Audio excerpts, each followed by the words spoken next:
In order to access our member calendar, we just need to make sure we log into our member account.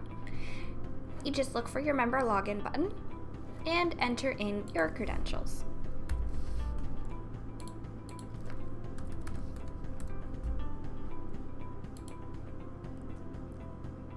The landing page for most clubs when a member logs in is Member Central, so you'll see we're taken right to that page here.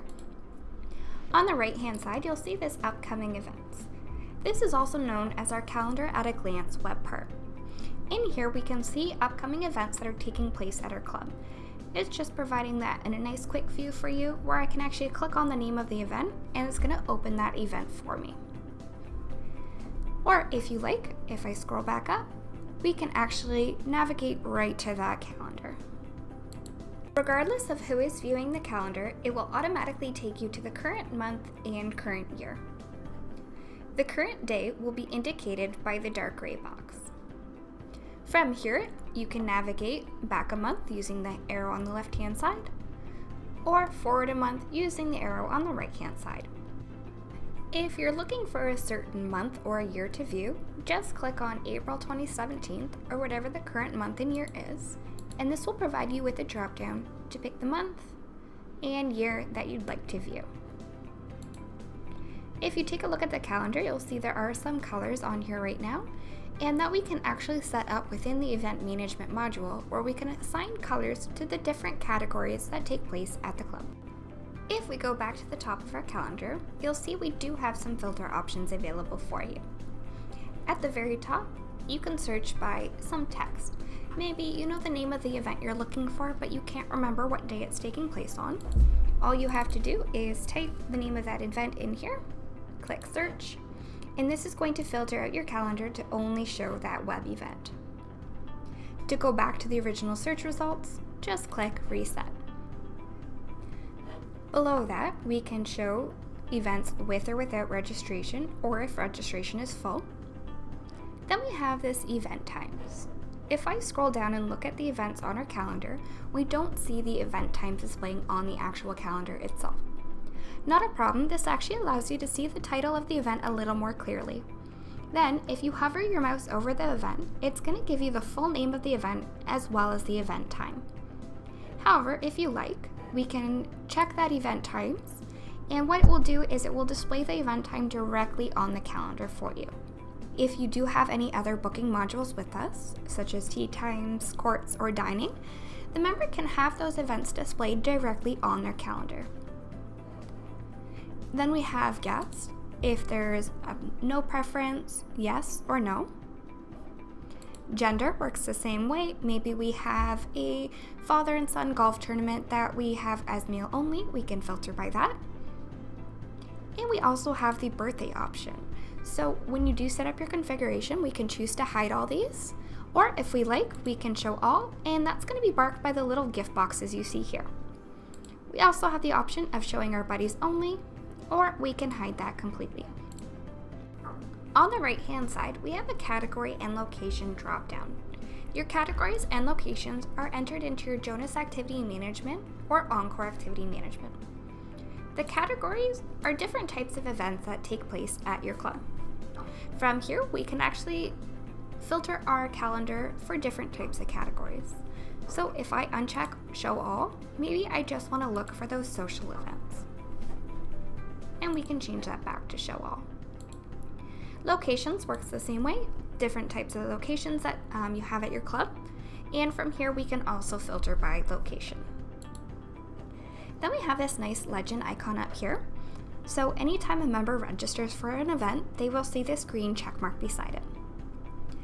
If the event has a wait list, we'll see this little clock icon, and if the event is full, you'll see a do not enter sign, and those will be displayed right beside the event itself. Then beside that, you have a few more options. We can print this calendar. We can sync this calendar. Syncing the calendar will download an ICS file, which will sync this calendar to your personal calendar. However, any changes that are made here will not automatically update in your personal calendar.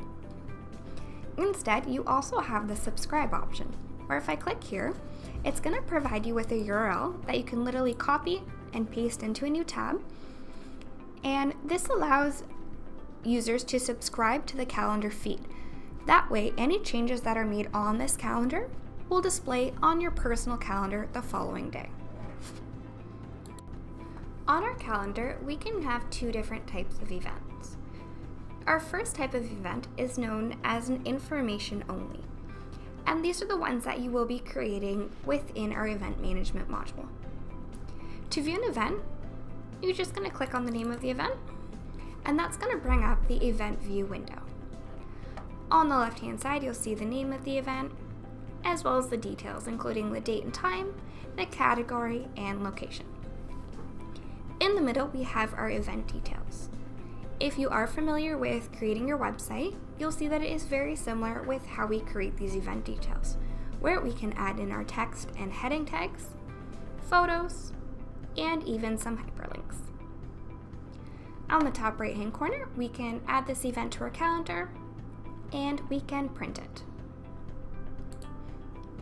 The other type of event is a registration event, and these are the ones that are created in your Jonas Activity Management or Encore Activity Management.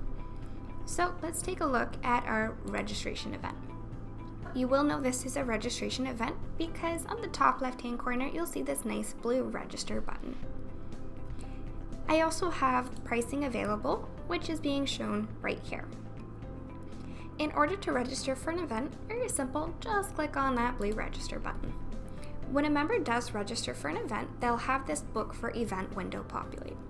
At the top, we'll just see some of the basic information about the event, and below that, our name will automatically populate. To add a new registrant, all you're going to do is click Member, and from here, you can type a member's name. So maybe I'm looking for my friend. Or if you like, we can add a guest as well, just by clicking Guest. And note, their email is optional here. Just if we don't add an email, they will not receive an email notification. If you'd like to remove anyone from your booking, just click that Remove button. This registration type is known as detailed, meaning that anyone in our booking party must be given a name. We can't just provide a head count for them. If you scroll down to the bottom, there is a note section available if there's any notes that you need to enter in here for the administrator. So maybe we're celebrating a birthday for Drew. Once you've added your notes, if you have anything to put in there, and added all your registrants to your booking, you're going to click that blue register button. Once you've done that, you'll get your registration complete window, which will give you the breakdown for the details for that event, who is part of that registration, and allows you to print that confirmation. Notice now that the blue registration button has disappeared and has been replaced with being able to update our registration or cancel our booking. And if we look at the event on our calendar, you'll see we now have a green check mark beside the event, letting us know that we've registered for it. And to finish for our member view, I'd just like to show you the tabs across the top here. So in the event calendar tab, as you may have seen, this is how we view the calendar in an actual calendar style view. If you like, you can click List Events, and this is going to provide all these events within a list view for you. From here, if you have actually registered for an event, you can update or cancel from here as well. We have what is known as our Buddies and Groups tab. This basically allows your members to create some groups with other members that they know they like to attend events with at the club. Then we have My Bookings, and this is going to show all the bookings that this member has registered for. And like with that List Events tab, you'll see we can update or cancel our booking from here as well.